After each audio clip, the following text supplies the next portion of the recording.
সেজদায় পরে আল্লাহরে বলবেন, আল্লাহ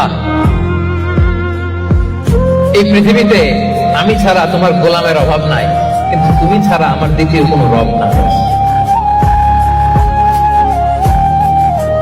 চোখের পানি ছেড়ে আল্লাহরে ডেকে বলেন, আল্লাহ এই জমিনে আমি ছাড়া তোমার গোলামের কোনো অভাব নাই, কিন্তু তুমি ছাড়া দ্বিতীয় কোনো রব আমার নাই, তুমি ছাড়া দ্বিতীয় কোনো জায়গায় চাওয়ার সুযোগ আমার নাই।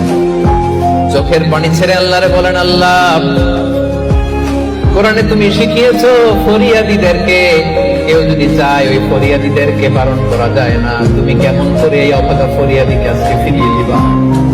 চোখের পানি ছেড়ে আল্লাহর কাছে চা, সব তিনি দিয়ে দিতে পারেন। চিল্লায় বলেন ঠিক কিনা?